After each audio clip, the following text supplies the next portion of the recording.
सज्जनांनो, श्रीमद भागवताचा विषयच आहे जीवन मुक्ती.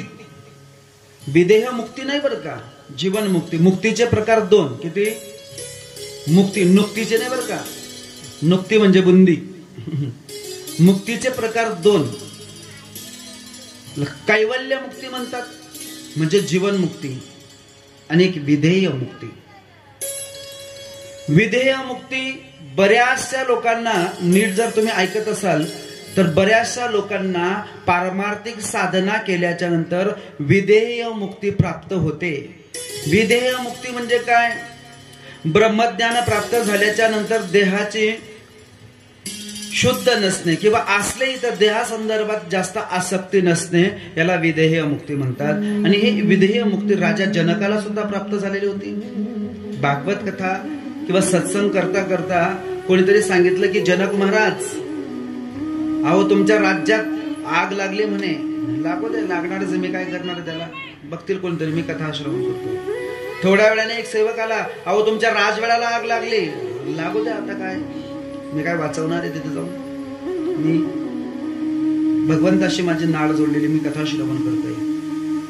एवढा देव जर म्हटलं, अहो तुम्ही जिथे कथा ऐकताय त्या धर्ममंडपाला आग लागली आणि ती आग आता लवकरच तुमच्या पितांबराला लागेल, लागू द्या.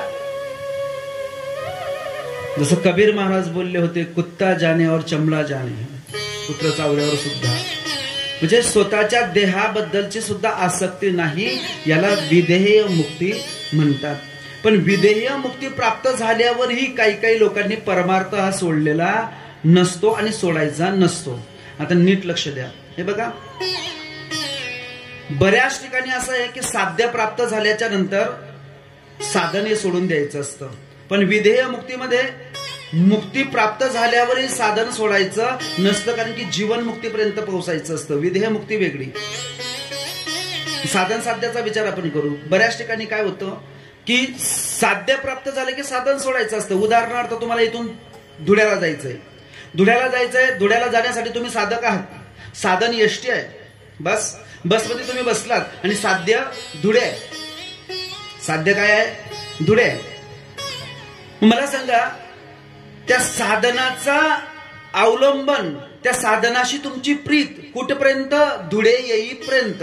धुळे येईपर्यंत एरंडोल आलं की मग खाली उतरताना माणूस म्हणतो बाजूला बसलेल्या भावाला, अरे आपल्या सीटे बरं का, कोणाला बसू देऊ नको, मी येतो जरा लघुशंकेला जाऊन. आला, बसला. परत पारोड्याला गाडी थांबली. पारोड्याला थांबल्यानंतर म्हटले, अरे मला पान खायचंय, जरा मी येतो. भाऊ आपल्या सीटे बरं, लक्ष ठेवा. अजून 20-25 किलोमीटर गाडी पुढे गेली. एखाद्या वेळेस मुकटीला गाडी थांबली. बाजूच्या माणसाला लगेच सांगतो, माझं सीट आहे बरं. चुकून तिथे कोणी, उठ उठ, माझं सीट आहे ते. धुळे आल्याच्या नंतर तो असं म्हणेल का, भाऊ कंडक्टर गाडी आपल्या घरी घेऊन जा. गाडी सीट नाही नाही नाही नाही. या प्रवासी साधकाने त्या साधनेवर प्रेम किंवा त्या साधनेचा स्वीकार करावा कुठपर्यंत? त्याचं इच्छित गंतव्य स्थान येईपर्यंत. मग त्याने साधन सोडून द्यावं. बरोबर आहे का नाही? लक्षात ठेवलं ना? पण हेच अनुमान प्रमाण सर्वत्र चालणार नाही. माणूस लग्न करतो कशासाठी? संतती व्हावी म्हणून. मग आता संसारामध्ये सुद्धा अजून त्या ठिकाणी दुसरे उदाहरण मानतो. माणूस साधक आहे, त्याची पत्नी, त्याची जी पत्नी आहे, जिच्या बरोबर त्याने लग्न लावलं, संसार थाटला, हे साधन आहे. आणि त्या साधनाचा अवलंबन केल्याच्या नंतर त्याचं साध्य आहे संतती. त्याचं साध्य काय आहे? संतती. हो, संतती झाली, साध्य प्राप्त झालं. मग आता मागचा दृष्टांत कंटिन्यू करा पुढे. साध्य प्राप्त झालं की साधन सोडायचं. तो निमित्त चालेल का? आता येते का तुमच्या ध्यानात? आपण पहिल्या दृष्टांतात काय पाहिलं? साधन प्राप्त झालं, आपलं साध्य प्राप्त झालं की साधन बस सोडले की नाही. मग आता इथे तेच का लागू पडत नाही तुमचा नेम? साधक माणूस आहे, साध्य पुत्र आहे, संतती आहे, आणि साधन त्याची पत्नी आहे. पण सज्जनांनो, संसारामध्ये पत्नी नावाचं साधन कुठपर्यंत ठेवायचं? पुत्र नावाचं साध्य प्राप्त झालास तरी सुद्धा तिचा त्याग करता येत नाही. तिच्या बरोबर प्रीतीचे बंधन जोडूनच ठेवावे लागतात. तद्वतच परमार्थामध्ये सुद्धा विधेय मुक्ती प्राप्त झाल्यावर सुद्धा, मला सांगा ना, तुकोबारायांना मुक्ती त्यांच्या घरी दासीचं काम करत होते तरी सुद्धा काय जीवन पुढे जगायचं कारण होतं? तरी सुद्धा लोकांना उपदेश करण्याची काय गरज होती? लोकांचा त्रस सहन करून घेण्याची काय गरज होती? नाही महाराज, जीवन मुक्तीपर्यंत पोहोचायचं आहे ना, तर विदेह मुक्तीवर त्या ठिकाणी थांबून जमणार नाही. जीवन मुक्तीचा विचार करायला पाहिजे. मग नेमकं ही जीवन मुक्ती काय असते याचा विचार क्रमाक्रमाने आपण पुढे करणार आहोत. हा, विधेय मुक्ती प्राप्त केल्याच्या नंतर काही लोक पुन्हा संसारामध्ये काही कारणास्तव येऊ शकतात. आज इतक्या दिवसापासून तुम्ही भागवत ऐकतायत. सर्व भागवत ऐकणाऱ्यांना माझा प्रश्न आहे, सगळ्यांनाच. राजा परीक्षिती आणि शुकदेवजी महाराज यांचं वक्ता श्रोत्याचं नातं आहे. पण यांचा कार्यकाल काय असेल?